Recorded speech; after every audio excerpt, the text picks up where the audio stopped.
It's so good to see all of you here. My name is Ankur, and it's going to be exciting, right? I'm very sure the next 1 hour is going to be life-changing for everybody in this room. Taru and I, we come from Bangalore. We live in Bangalore. Been there for the past 6-7 years. And some of you are hearing us for the first time. How many of you are in the first time in this room? Welcome.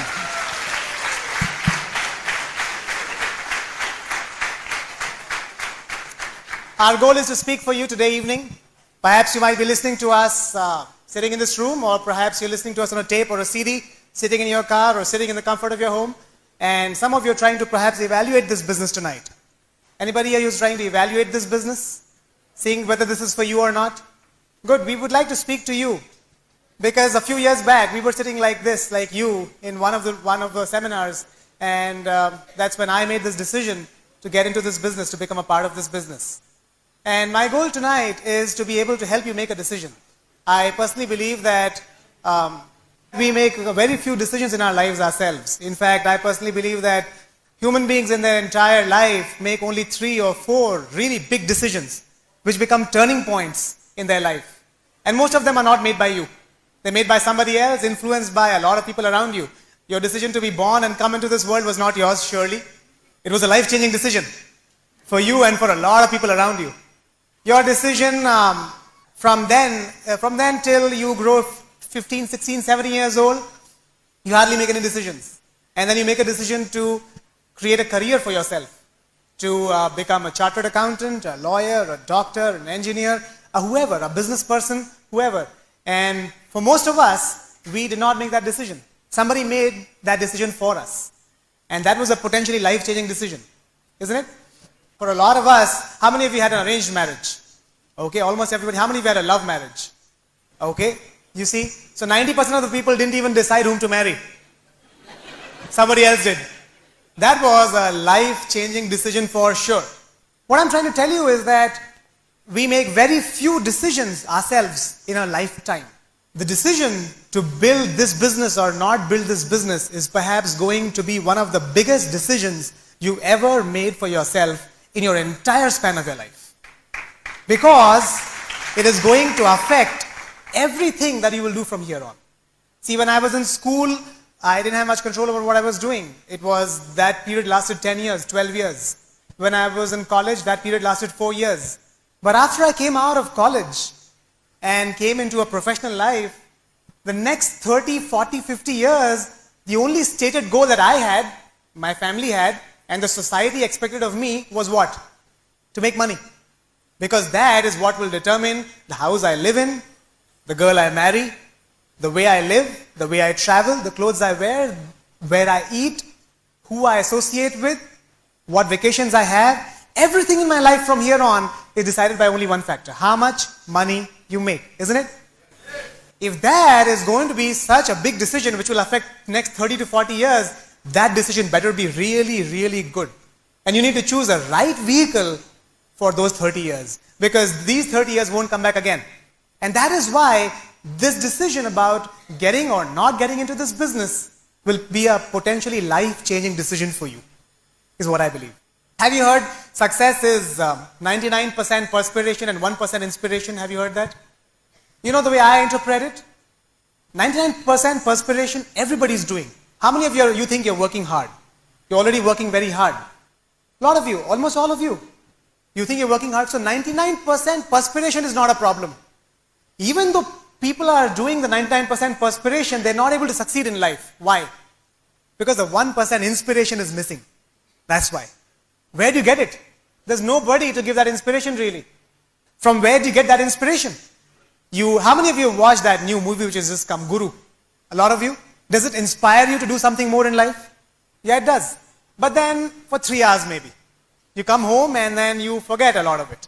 In your real life, how many of you have got family, relatives who are multimillionaires? Okay, 3, 4 people. How many of you have got friends who are multimillionaires? Okay, 10, 15 people. How many of you have got neighbors who are multimillionaires? Not possible, otherwise they won't be your neighbors. How many of you have got colleagues who are multimillionaires? Not possible. They won't be your colleagues. So my point is, where do you get that inspiration from? Who is going to inspire you and show you that it is possible for you and me to one day be able to drive a Mercedes-Benz, a BMW, a Ferrari, be able to fly in a private jet, to be able to own villas, to be able to own beaches? We do not see that possibility around us. And that inspiration, that 1% which can cause a difference in your life, is possible through this organization, Brit Worldwide. What is this? The stated goal of this organization, Brit Worldwide, is this: unlimited association with financially free people. I do not know of any other organization worldwide which has this stated goal: unlimited association with financially free people. See, the point is, you want and I want to associate with financially free people, people who do not need money in their life. But the point is, those people who are financially free have no motivation to associate with you and me, because they have no reason, really. Brit Worldwide provides that opportunity to you and me. When I got into Brit Worldwide, it was the first time in my life that I got introduced to a set of multimillionaires who were willing to teach me what to do, how to do, and how to be where they were. For the first time, I got to know there was something called Kantigala. There was somebody called Kantigala, who is a PhD scientist, got into this business at the age of 45, a multimillionaire many times over, lives like a king. For the first time, I got to know Manipal Reddy, who's my upline. He just built a $2 million house in New Jersey. For the first time, I got to know somebody like Kumar and Anjali Shivramakrishnan, retired at the age of 27 from their careers, used to own his own software company, multimillionaire, about to buy his own private jet. I could have never met somebody like that without this system, Brit Worldwide. I could get to know somebody like Dr. Hal Newball, who's a multimillionaire helping millions of people worldwide. See, that association is impossible outside this organization. I could have never met somebody like Raja Narain, 26 years old, student, multimillionaire. Somebody like Anurag Agrawal, 26 years old, 27 years old, multimillionaire, helping thousands upon thousands of people. That opportunity exists for you and I in this association, to get that 1% inspiration, which is the one which is missing in creating the success of our lives. The question is, will you make the decision to be a part of this association or not? That is the question. Tonight, you will make that decision.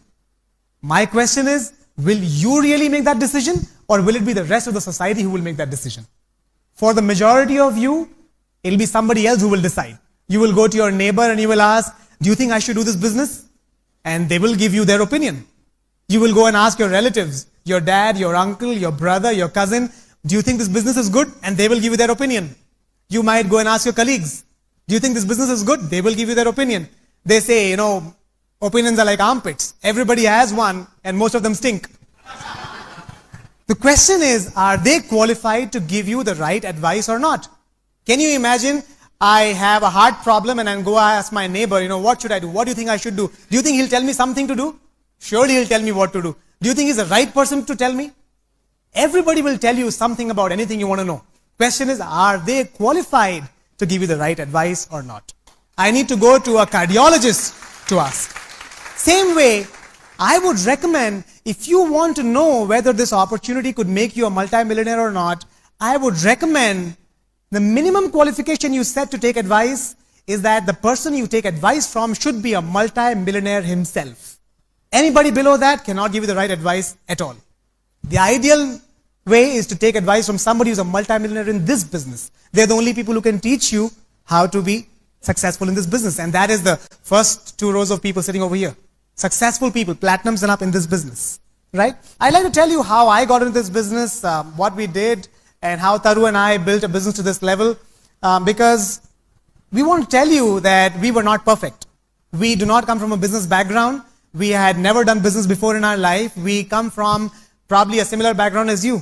I was born in North India in a place called Indore, and come from a family where everybody believes in education. My father was a self-made man, did his BTech in engineering, and then did his master's in engineering. He used to work still works for a pharmacy company, actually. My mother did her PhD in Sanskrit and then went on to do her D.Litt in philosophy. And very educated, very highly educated. She does research on ancient Indian texts and writes books and dictionaries. That's what she does. She's still a research scholar. So I come from a background where I saw education in my family all through. And obviously the only thing I was supposed to do was to study well, work hard, and be successful. And that's what I did. I was very good in doing studying. I was very good in doing what I was doing. I don't remember any time when my parents had to pay my school fees because I always studied on a scholarship and always was a topper. So it was never an issue. But those 12 years zoomed through. I don't have much memory of those first 12 years of my life. But the first time I remember was in class 11 or 12th when it was time to choose a career. And obviously, like all of us do, I looked around and I said, looks like more engineers in my family than doctors. Engineering is the way to go.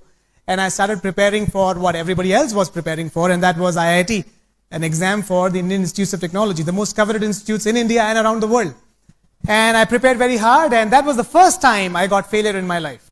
The results came out, and I realized that I hadn't gotten through IIT at all.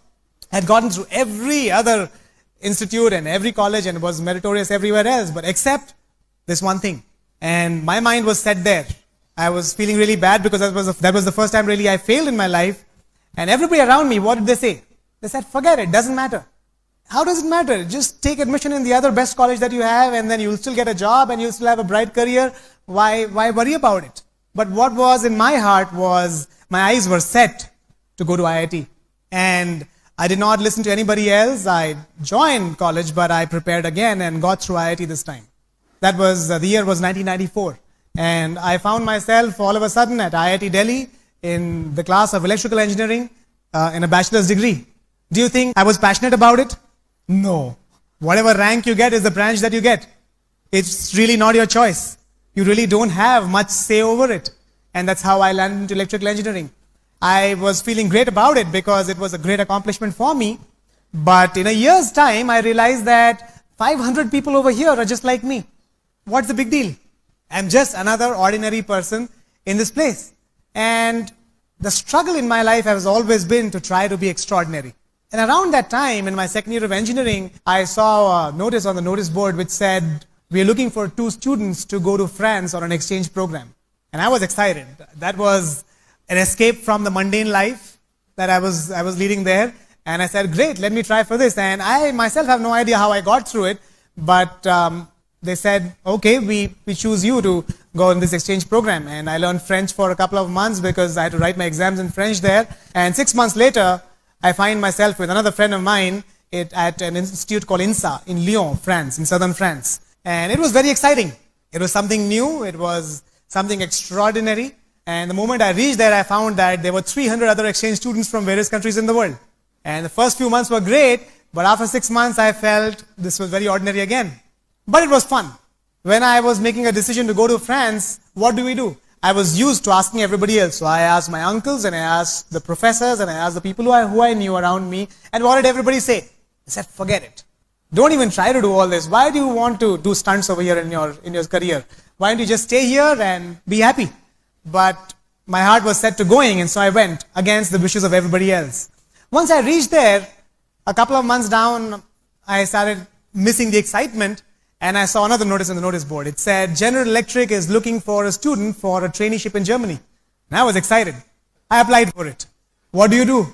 I asked everybody else. I called up home. I called up my uncles. I talked to the people around, and what did everybody say? Forget it. Again, another mess up in your life. You've already done so many mess ups, why don't you just stay where you are? And what did I do? Exactly the opposite. I ended up reaching Germany. And I got a traineeship at AEG. It was a part of a company which was bought over by General Electric Power Controls at that time in Hamelin. You know, the city where sometimes in your English literature you have studied the story of a city of the Pied Piper of Hamelin, where there were rats and there's a pipe piper who came and blew the horn and the rats crossed the river Weser and they all died. Right, that city. I thought it was only in storybooks, but it was a real city. And I used to live there as a paying guest with a couple. I used to call them Opa and Oma, a very elderly couple. He was 95 years old and she was 90 years old.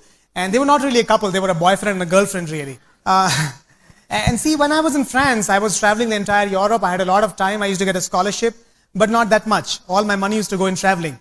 When I reached Germany, I used to get a lot of money as a traineeship stipend, but I had no time. And I started feeling a stark difference right there. I figured very early in my life that either you can have the money or you can have the time. I wanted the money of a traineeship, but the time of a student career. But that was not possible. I had to choose between one of them. And this elderly couple, I mean boyfriend and girlfriend, Opa and Oma, they were very nice couple. I had a ball of a time with them. I really enjoyed those years of my life. They used to love each other before the Second World War. And she had red hair. So this guy's dad said, no, you can't marry her. She looks Irish, no way. And so he got married somewhere and she got married somewhere. He had children and she had children. Her children got married, his children got married. His wife died and her husband died. And one day they met in the market and they said, what the heck, to forget the rest of the world. We've missed our life. And they started living together again. And they had a ball of a time. And I was a paying guest at their place. Had a really nice time. Those years were the best years of my life as far as I can remember. I came back to India and somehow finished my degree and got a job. And I had 2 job offers in Bangalore at that time. This was 1998. I had a job offer from a very big company, a very big software company, around 1,000 people, 1,000 employees. And I had an offer from a very small company, 50, 60 employees. And how is our genetic makeup? We take advice again. We just don't want to leave it. And I went ahead and asked everybody else, where should I join? What did everybody say? Join the big company. What did I do? Exactly the opposite. Went ahead and joined the smaller company. And that's how I landed in Bangalore in June of 1998. I thought I've arrived. Some of you think like that? Somebody becomes a software engineer, they've arrived. I thought like that too. And I reached Bangalore, and in just first couple of months, I realized the saying that is so true. They say, 2 things are in abundance on the Bangalore roads: dogs and software engineers. And that was not a very pleasant feeling, because you enter this company and there's like rows upon rows upon rows of people who are typing software, and floors upon floors upon floors of people typing software. It is called extraordinarily ordinary. And I felt, what is this? There's just like hordes of people doing this. There is nothing special about this. And I was bored very, very soon. I realized, I'm not sure you realize this, but this is the truth. Some of you think software engineers work very, very hard. They go early in the morning and they come back 1 o'clock at night and 2 o'clock at night. But believe me, very few of them really work very hard. I realized very early that people were staying at work not because they had work. See, you reach office at 9 o'clock, first you read a newspaper.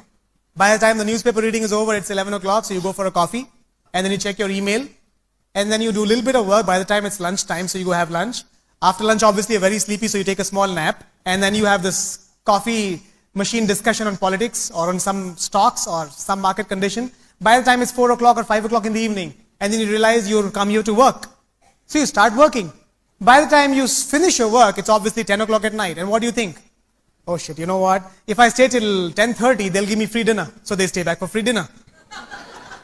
And if you stay back till 12, most companies have a rule, 11 or 11:30, they will send you by cab. You don't have to really take an auto or something. So you stay back further. And you reach home at 2 in the morning. You think you worked hard. But have you really worked? I don't know. That's the truth of software engineering. I liked it. When I was a new software engineer, initially I thought that this guard sitting outside is also my guard. He's supposed to sit for me. These computers are also mine. The air conditioning is also mine. The carpeting is also mine. But very soon I realized that none of this is mine. I myself am temporary over here.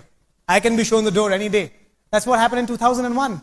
When the downturn came in the software industry, a lot of people were caught unawares. They had no idea what was happening to them. One fine day, they were called in the conference room and said, tomorrow the company is closing. Thank you and no thank you. Nice to have you here. And I realized that in the first few months of my career, and me and my roommates, we started thinking, what else can we do? Can we do something more than just a job? Can we utilize our time better? Can we be more efficient in our life? Because if our only goal now is to make money, then why are we not making money? See, software engineers, I'll tell you some great dilemmas of software engineers. The parents of software engineers tell their neighbors about their son's salary, and those salaries are very nice. But the son really makes half that money. Because when you tell your mom about the salary you make, you tell about the gross salary, and the gross salary is really gross. That's why it's called the gross salary. Net salaries are really very, very low, because you pay 40% tax, and I had no realization that there's 40% tax. And after combining all this, I realized that lifestyle has really gone down. I personally believe that if you would come to see the way we live, most of you will say, why are you guys even living here? I think you guys should just go back to your hometowns. Because the rent that we pay, you could rent a palace over here for that same cost. And the guard would come free actually. So the quality of life really goes down. And that is what I started thinking. Why am I doing what I'm doing? And where am I going? I used to see my team lead. This guy was working for 5 years in the industry, and he used to come in the morning, go late in the night. He used to have a Yamaha. I used to see the manager. This guy used to have an office with a door. That's called status. And this guy used to come even earlier, go even later, take conference calls in the morning and at night. And he had a Maruti 800. I saw the director who was 15 years experience. This guy was traveling 20 days in a month. No time with his wife or kids. I could not put myself in the shoes of any of these people. I couldn't relate to any of them. Looking for something more, a better life. And that is when I went on a project to the US for some time, along with a roommate of mine, Ganesh. He was from Chennai, and we were in Mountain View in California. And somebody called Deepak Chaudhary, who used to work with HP at that time, met Ganesh and showed him the Amway business, the Amway opportunity. And he said, who do you know? Because that's the first thing you do. You make a list of people. And Ganesh put everybody's name on that list except mine. He said, this guy won't do it. This guy is from IIT. He's got too much status. He will never get into this business. He didn't understand that I didn't have a status problem. And for the first week, second week, third week, he didn't show it to me. And third week, he calls me up one fine day in the evening at 5 o'clock. He says, Ankur, there is a meeting happening. A few businessmen are getting together. Do you want to come? I said, why are they getting together? And what is this meeting all about? He said, no, they're just getting together. If you want, you can come. It sounded to me as if he's saying, try not to come. And that aroused my curiosity, because I was really looking. I was looking to do something in my life, something extra, something different. And that evening I went to an open opportunity meeting where they showed the business plan. And frankly speaking, the business plan didn't make much sense to me. I didn't understand too much of the business plan at all. But what I did understand was that there are very sharp people building this business. I was in the Silicon Valley. Everybody in that room was very highly qualified, had a bachelor's, a master's degree, a PhD. My sponsor, Deepak Chaudhary, he was from Cornell University himself with his bachelor's and master's over there. And I met people who had done their PhD, who were working in high-tech industries, and I was very impressed. I figured if people of that caliber are in this business, they must have thought something about it. That's the first thing I liked. Second thing I liked was that I saw couples building this business there. I saw husbands and wives, which is really unseen anywhere else. How many places do you see husbands and wives together working at something? Very few places. And I liked it. Because my fear was always, when I get married, my wife will have a career, I will have a career, and there won't be much to talk about in common. This was a business where I saw where husbands and wives could work together. That's the second thing I liked. A third thing I liked was there was no hypocrisy. No hypocrisy means I found people who were saying, we want to be multi-millionaires. Everywhere else I was seeing people who were saying, no, we're not running after money. And the whole day they're running after money, really changing a job, trying to see the stock price. I found people who were not hypocrites over here. I like that. If you're really making money or wanting to make money, why not say so? I got into the business. Those days I was staying at my boss' place. My boss had actually gone to Europe for a conference and he had a dog. Somebody had to take care of the dog, and here I am, taking care of the dog. Anything for the boss, right? No, that was not the reason. My boss had a home theater and a jacuzzi. I thought, wow, life will be awesome. For 10 days I can stay at his place, and I was staying at his place. I didn't really go through the material that they gave me. The next day they came and they questions. So you have questions when you have understood something. I hadn't understood much. So I said, no, I have no questions. So they said, okay, let's get you started. I thought getting started must be a long drawn process. Maybe in 2 or 3 weeks we can get started. So this guy went to the car, brought a box and a form, and he said, okay, welcome, you're in business. And right there, I was in business. And that's how I found myself in a part of this huge Amway Brit Worldwide opportunity worldwide. I came back to India. Very soon I came back to India, and my roommate went to Chennai, to his hometown, and his mother said, what is this that you're doing? This is ridiculous. I sent you to the US to become a scientist, to become a big man, to become a CEO, and what is this? You're going to sell soap? If you're going to do this business, I'm going to do a suicide. And he was so afraid, he said, no, I'm not going to start this business. And he didn't start, and I directly got connected under his upline, which was Deepak Chaudhary. And I went to the Amway Distribution Center to buy my kit for the first time. And that was the first time I saw products. At that time, there were very few products. The products used to be very costly at that time. I saw dish drops. Dish drops is this dish cleaning liquid, which was 420 rupees. I almost fell down. Because you see, in my house, the total cost of the dishes itself was not 420 rupees. I mean, what do I do with a dish cleaner of 420 rupees? And I thought, man, I can't buy this. I'm an IIT grad. I can't afford this. How do I expect a common man to afford this? Forget this. This is not going to work. But the moment I thought that, you know what crossed my mind? I thought, boss, Ankur, you'll have to do a job for all your life. I said, no, forget it. Let's do this. Let's try it out. I bought the kit, came home, and I gave it to my maid. And you know what she says? She says, Bhaiya, this is not a good detergent. I want Sabina. I said, what is this Sabina? She says, that is a better washing powder. I said, see, boss, my Mercedes-Benz is going to come from this box. You better use this. I was not sure about the products, but I understood one thing. This opportunity could make me a lot of money. I don't care about what product they have inside it. See, today the product lines have changed. A lot of people come and tell me, Ankur, the Amway products are very expensive. And they're right. But they have an information which is from a few years back. They have an outdated information. Because a few years back, Amway actually used to have large packings, 1 liter products. You know that, right? And obviously the cost goes up because they make concentrates. But today Amway makes 500 ml packings, 250 ml packings, sachets. And this is just wonderful. Everybody can afford it. If you give a 5 rupee sachet to somebody, they will surely try it. And if they like it, they'll end up buying a 420 rupee bottle for sure later. Because they know it is cheaper and better than what they're buying in the market. Anyways, I was very excited. I used to go to every meeting with a suit. I was the only guy in a suit over there. And I used to go on the stage every time. I was, in fact, not even at 3%. See, to reach 3% took me a long time. Because, you know, dish drops, right? Where will I use it? So my product consumption was 0. But I was fired up. How much money was I making? The money I was making was 0. I used to show the plan to people. I used to show them for 1 hour how they can become millionaires through the Amway opportunity. And they used to show me for 2 hours how this won't work. And I was having fun. See, it didn't matter whether I was succeeding or not succeeding, but I was enjoying the whole process. Finally, after 3 months, one of my classmates from IIT, Ratish, he was really looking for an opportunity and he said, Ankur, I will do this with you. And he joined me. Now there were 2 sharp people in the open meeting. How much money were they making? 0 again. Because both are not using products. See, I was very afraid of selling. You have to understand that. My logic was, boss, I am from IIT Delhi. I am a big time software engineer. Selling products, forget it.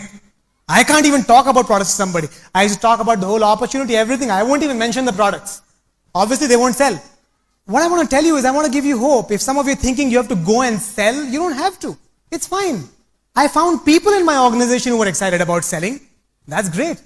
In fact, it took me 2 years, 3 years before I could become comfortable with the products. And it's fine. You take what you like, you leave what you don't like. But take a supermarket approach. When you go to a supermarket and you don't like a few products, you don't say the supermarket is horrible. You just leave it. You pick what you like. That is the attitude you need to have to this business. Take what you like. Anyways, we didn't know anybody there in Bangalore. See, I'm not from Bangalore. I don't speak the local language. I didn't study there.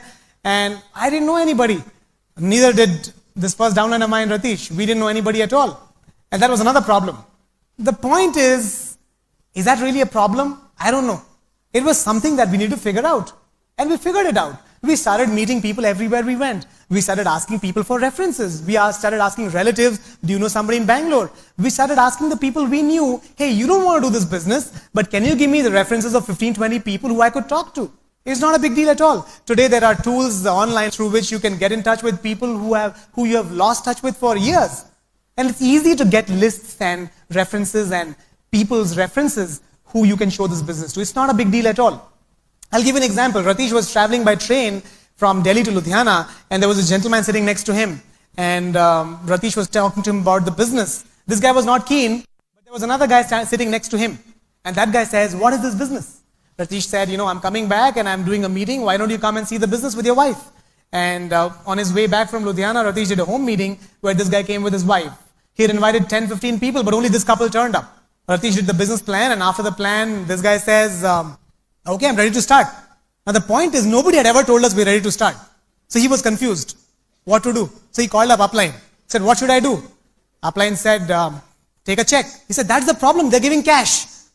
He said, stupid, take cash. See, that's how naive we were. We had no idea about this business at all. We came back to Bangalore, shipped them a kit. And you won't believe it. 5 months we were at 0%.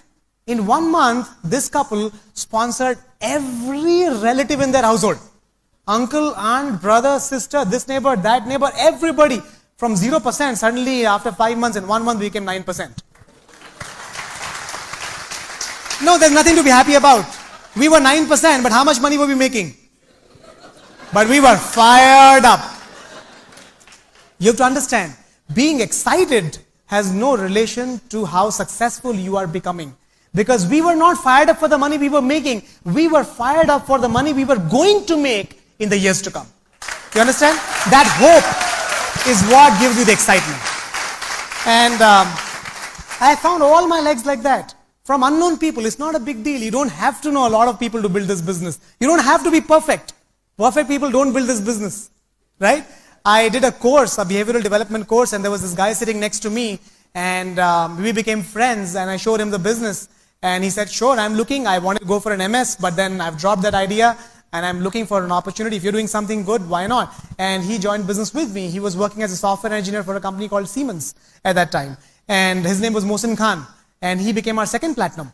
And we've got, founders platinums upon founders platinums upon founders platinums in that organization today. Thousands of people in that leg.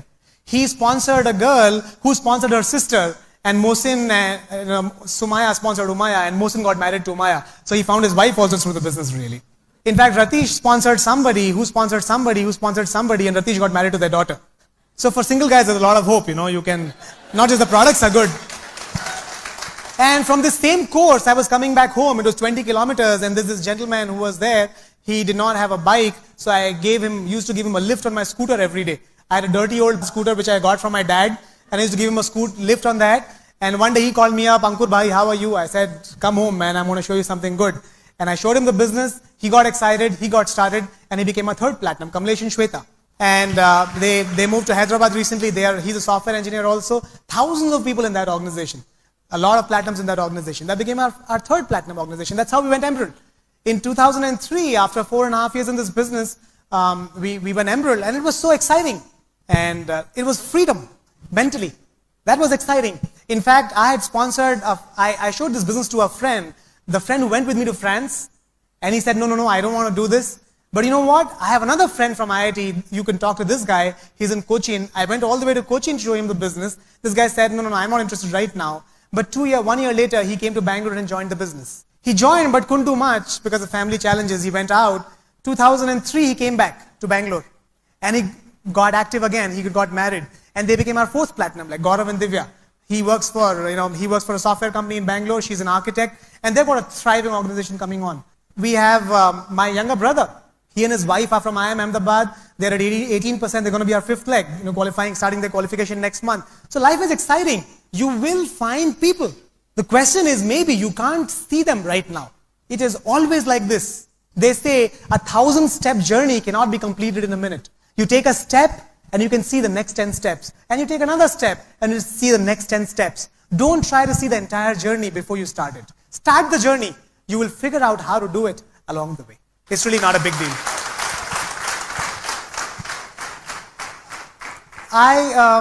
Along the way, I got married. I found Taru. This was right after I went gold. And the journey became even more exciting because the joy of companionship is like no other joy. And Taru and I are equal partners in our business. She is accomplished in her own right. She did her MBA from HR and used to work for the hotel industry when I met her for the first time. And I was looking for somebody who could handle a large organization. I was looking for somebody who could gel in with the people, who become comfortable with them very quickly. And I just found the perfect person. Together we are the most powerful team in the world. And we're going diamonds, executive diamonds and camp. And I'd like you to hear from her, and then I'll come back and wrap up. Thank you. Some of you are wondering whether this business is for people who were very accomplished right from the beginning, like Ankur, who had somebody who had a great self-image to start with, who had a great degree behind him, who had the perfect upbringing, who had confidence, who was not shy of public speaking. And I can give you a lot of hope because I was in the other end of the spectrum when I got married. Okay, I was a person who would, shy away from public attention, whatsoever it is. In fact, I remember the first big function I came to with Ankur, that was in Chennai. And he told me that we have to go up on stage and introduce. You just have to say your name. Believe me, for half an hour, I was dying on my chair that I have to go across the stage and say my name. And in fact, I told him that day, if you would have told me that, I have to come and speak in front of so many people, I would have never married you. Okay? But believe me, I don't regret that. We are absolutely having fun in the business. And to tell you a little bit about my background, I belong to UP. I come from a family of engineers again. My father is in government service. 90% of my relatives or whoever, everybody is in the family, they are highly placed government officers. I have a younger brother, he and his wife, they are both in the hotel industry and they live in UK. And I have an elder sister, she's married to an IITian as well and she's settled in Bombay. And just me and my sister out of our entire family are 2 girls who got married to non-government officers. For me, I'll tell you a reason why. My dad was continuing the family trend and looking for a guy from IIT for me because, none of the daughters went to IIT, so at least the son-in-law, we had a choice in that. See, the reason I did not want to marry a government officer was only the reason because the way I grew up was transfers, postings, changing schools, and I was very career-oriented. So I could see for myself that if I have the same lifestyle like before, like while growing up, I could never build a career. So I wanted to settle down in a place like Bangalore or Pune. Those were 2 cities of my choice, and it just happened like that we met through Times of India. Through Times of India matrimonial. It's a completely, perfectly arranged marriage. And I can tell you it works. Okay, and so that's how. See, when I say that I was career-oriented, I was career-oriented, but I never had big dreams. The only thing I had imagined in life was, a working couple, husband working in a good job, I would also be working. But this plan, I did not see beyond 5 years. Most of us, when we are in that age, we do not think that long term. At least I was like that. I had a very normal upbringing. I was average. I had a good education, decent job and everything. But I did not excel in anything. And accordingly, I did not have a big time plan for my future. My big time plan was only to find a good husband. Okay? And the first time I got to know what is dreaming big was, when I met Ankur. We were engaged for 8 months before our marriage, and that was the first time I heard really that big things are possible in this lifetime. You just don't have to see it on the movies and just, feel happy about it for 3 hours. How many of you remember there used to be a serial called Shanti? It used to come on Doordarshan. I don't know, it was a Hindi channel, and we used to, even as a kid, I have watched that serial, and the only thing I remember about that serial was the beautiful house. And Ankur used to tell me that, one day me and my brother, we want to build a house like Shanti Mansion, a big house with a circular driveway, a 4-car garage and a swimming pool. I was so ignorant. I thought that all this would come from the income he was making in his job. Can you believe it? I thought that, okay, he's from IIT, he has a great degree, and he travels to US, so I'm sure he has a lot of dollars saved in the bank. But little did I realize that with all those dollars, with all those US trips, and with all the expenses in Bangalore, ultimately all you can buy after a lot of savings in dollars also is a good flat with a couple of lakhs of down payment and a 15 or 20 year EMI as a financial liability for the next 20 years. I did not realize that those dollars or whatever money could give you a nice looking bathtub, but it cannot give you a swimming pool. I was that ignorant. Okay, see about the dreams, the best part that I liked was, he was not only talking about the money or the things that we could buy with money. He also used to tell me that, you and I will be a perfect couple, we will have an exemplary marriage, and we will be role models to so many other people in our life. And another thing he used to talk about was having an ideal family, that, I should be united, or we should just be the perfect daughter and son-in-law, or, daughter-in-law and son, perfect brother. We should just be a perfect family for everybody around us, and we should give back to the society. Now see, for me, that was again a big change, because I had never met another 24-year-old who would be thinking on those terms. Ankur and I are the same age. None of my friends used to think like that. I never thought like that. So I was really impressed. And believe me, all this was there because he was in the Brit system already for 1.5 years before we met. And so that's how my dream building started happening. See, I'm telling you this because I want to just share this, that even if you're here today for the first time thinking, do we really need all those big things in life? I just want to tell you this, you cannot be so selfish, thinking so small only for yourself. If you make it big in life, there is so much we can do for everybody else around us. We can give so much back to the society. Unless our own things are full, we cannot even think of giving to others. Is that correct? Honestly, people who give the biggest charities or who can do for the society are the people who are already billionaires. Right? So that's where we wanted to be.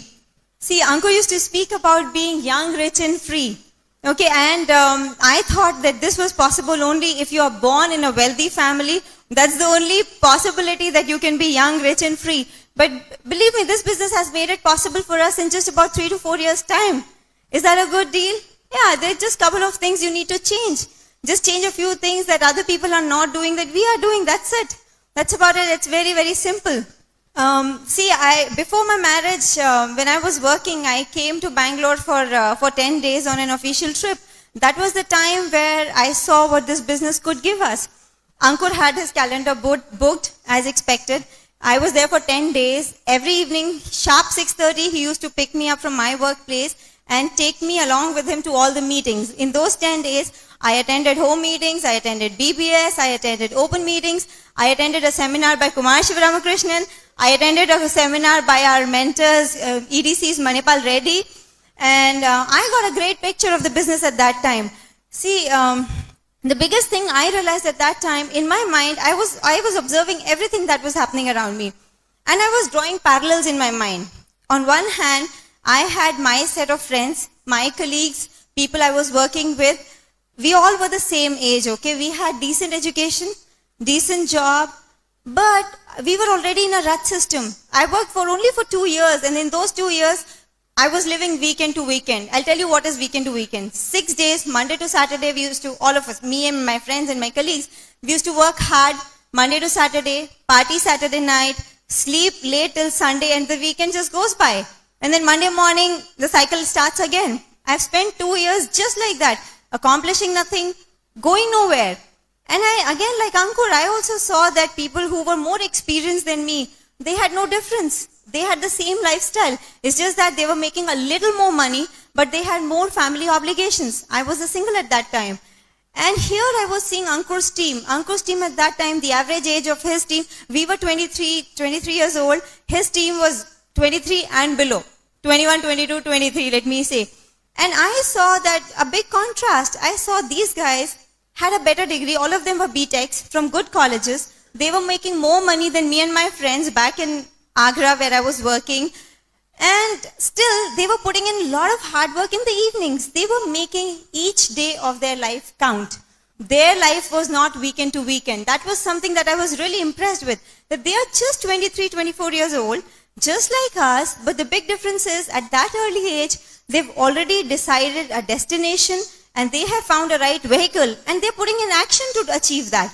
I had not met any other set of young, ambitious people in my life till that time. I was really impressed by what I saw in Bangalore. I went back, I liked everything. But, the kind of person I was, once I went back to Agra where I was working, I was very hesitant in telling everybody that Ankur was in the Amway business. I told that, yeah, he's a software engineer, his house is nice, he bought a Zen just the day I was coming to Bangalore. And I told all the nice things. He had just returned from US, he brought me a lot of stuff and I showed it off big time to all my friends. But I didn't have the guts to tell anybody that he was building the Amway business. Now, see, the problem was not with the business. The problem was with my self-image. I was so worried about what will people think. Can you see how perfect we are as a couple? He didn't care about people's opinion and I was so worried about what will other people say, what will they think. And I just learned it along the way that if you have to be successful in life, you cannot care about you cannot be concerned about what other people are thinking. Because ultimately your finances, you have to set right, nobody else can do it for you.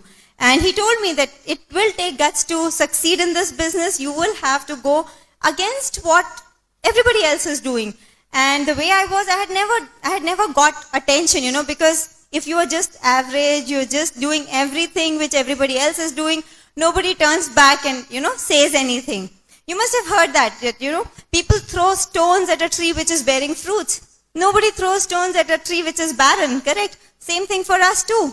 I just understood that, my turning point in this business came, I attended an FED. Before getting married, the FED was happening in Bombay and the Hades Sports Complex. It was in November of 2000 and December was our wedding, and Ankur really insisted that I should come. He wanted me to come because he wanted me to see a big picture of the business, and I wanted to go because the next day was his birthday. Okay, and anyways, I went to FED and I really liked what I saw there. I saw more than 10,000 people. And believe me, I had never seen such a big gathering before. The thing that I really liked there were no separate queues for men and women. There was no alcohol. There was no smoking. The women seemed to be very comfortable. There was no pushing around, nothing. It was very organized. There was no chaos. And the state I come from, girls hardly ever go to theaters because the crowd there itself is like that you would not want to go in. So coming from that place and seeing such a big change, I was impressed that how can something be so organized when it's such a big mob? And that was my first impression about a big Brit function. Ankur was in platinum qualification at that time, so I didn't stand in the queue, but I was observing everybody, and everybody seemed to be happy about what was going to happen. Once the function started, I remember seeing 3 couples on stage. I saw Kumar and Anjali, I saw Kanti and Lata Gala, and I saw Kulin and Meena Desai. All I could understand from them was what the dreams that Ankur is talking about, those people are living that lifestyle in real. That was something that I saw. It increased my faith level in the business. And the thing that really emotionally appealed to me was the way husbands brought up their wives. All those people were married for a long time, but the way they were speaking about their wives, it looked just as if they've just been married for less than a year. You all can understand what I'm saying. Okay? After marriage, I came back and we just had to change a few things. We just had to do a few things which other people were not doing. The first decision was I decided to quit because I wanted to build this business full time. It was met with a lot of resistance from my parents because they just didn't understand the big picture of the business. They are my well-wishers. They are the ones who would care the most about what I was doing in life. But the only thing is that sometimes we have to see whether they have the right information, whether they have the same information as you do, and make our decisions accordingly. So that's what we had to do. And after that it was simple. We did something which we call delayed gratification in our business. It simply means postponing a few things for some time. We say that have delayed gratification, not denied gratification. There is nothing that we cannot enjoy later. It is just that whatever fun we want to have today, if we want to build this business seriously, we have to postpone it for some time. And then you can get it back in multiple folds. I'll give you an example. When we got married like a normal couple, I wanted to buy a TV. And we just had to postpone that decision. And then after 3 years, we could buy a big home theater system. So what is better? We enjoy watching the movies on our home theater system. Whatever we sacrificed, we got it back in multiple folds. I had never traveled by flight before. After marriage, whenever I've gone home or wherever I've gone, wherever there's a possibility to take a flight, I have never sat in a train. It was because Ankur chose to do this business early in his life. Okay, I'll tell you another example. I'll tell you a difference. A lot of software engineers, they travel to US, and most of the times they're traveling alone. The wives do not go. Even if they go, the husband is in a conference from morning to night. In a week's trip, the only day they can enjoy is half a day. Where when we go for a Amway trip, abroad, international, all-paid trip, we don't do currency conversion. We don't try to save money. We travel first class. We stay in the best hotels in that city. I saw a big contrast because on one international travel from his office, I went with him. I was all by myself for 1 week because Ankur was so busy at work. Only half a day we got time to spend. That was 2 months after marriage. And when we went later in the same year, we went from an Amway trip, we had 7 days of fun-filled time. Okay? I'll tell you another thing. Another thing we have sacrificed is time with parents. Okay? We could not be with them on every Diwali, Holi, or whatever festival they wanted us to be with. to be with them. But today, we took them to an international trip by Amway. We took them to Pattaya, Thailand trip with us. And this time they came, we went to Ooty and had a first-class trip with them. Okay, whatever we've sacrificed, we've got many folds through this business. Okay, I'll tell you another thing. There is no concept of a loan or EMI in our household. 2 years back, before our son was about to be born, just 2 days before his birth, we bought a Chevrolet Optra for 9 lakhs, cash paid, no loans. Okay? Another thing, okay, if both of us were working, when our son was about to be born, Ankur would have to apply for a paternity leave.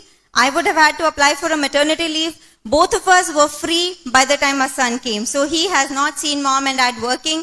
Both of us did not have to ask anybody how much time we can spend with our son. Okay, we absolutely love raising him and we love the time we spend with him. Okay, another reward I want to talk about. We've given so many, parents, I want to talk about this particular thing. My brother had a housewarming ceremony in Bombay and he lives in UK. My sister was doing the function or whatever. For some reason, we were not able to make it. And my sister was very disappointed. That same day, we just decided 2 days we'll go, 40,000 we spent and we just gave them a big surprise. It just makes up for all the times that we've not been able to spend with them when we were aggressively building the business. So all that is possible, only that we have to be patient and we have to postpone a few things for some time. Okay, and the last thing, see, this was all we could do with money. Ankur's younger brother is in the business. He's our fifth leg. Do you think his wife and I will ever have an ego clash? Do you think we'll ever fight or we'll ever have a comparison or a competition? Not possible. She's my downline, we are going diamond. So that kind of a thing does not exist. Do you think his mom is a happy lady? Absolutely. Okay? 2 sons, both in the business, four adults, son and his wife and son and his wife, all in unity, in submission to parents, perfect household. That's what we had dreamed of. And it would not have been possible, for 4 people with 4 big egos to, work in harmony and live in harmony. Okay? So just my message is this, it does not matter which background you come from, where are you starting from. If you just decide to be in submission to the person who's invited you here or who's mentoring you, and just plug in the Brit Worldwide system, all this is possible for you as well. Just make the right choices in your life. Thank you. Thanks, Taru. See, our goal over here, I hope you understand, our goal over here is not to brag. Our goal over here is to tell you that something better is possible than where you are today. You've heard of this guy, he went to his friend's house and he couldn't talk to his friend because this friend had a dog and this dog was crying at the top of his voice. Ooh, he was crying. After half an hour, this guy got irritated. He said, "Why is your dog crying?" He said, "Oh, you know what? He's sitting on a nail and the nail is hurting him. That's why he's crying." He says, "Why doesn't your dog get up?" He says, "The nail is not hurting bad enough." And for some of you, that is the case. You are cribbing about everything. The rents are high. The flight rates are not coming down. The airport tax has gone up. Everything's becoming expensive. The government is putting more tax. You're worried about everything. You're cribbing about everything. You're crying about everything. Salaries are not going up. Inflation is going up. But you're not willing to do anything for it. My question is, will you make the decision tonight to do something about it? Or will you be like that dog who's crying but not doing anything about it? My point is, make a decision for yourself. Decide. Unless you stand for a decision, nothing is going to change in your life. And that is what is important. You could follow the crowd, you could do what everybody else says, but I don't think there's glory in it. Someday, you will have to stand for your own decision. People will criticize you. People will ridicule you, but it does not matter. Have you heard that? They say, if you do something and nobody criticizes you, that means you're not doing something great. If some people are laughing at you, believe that you're doing something good, something worthwhile. So don't worry about public criticism. Stand for what you believe in. Make a decision yourself instead of trying to do a democratic poll with everybody else around you. And that is the only way you can achieve great things in life. It was great talking to you and we'll come back again. Thank you.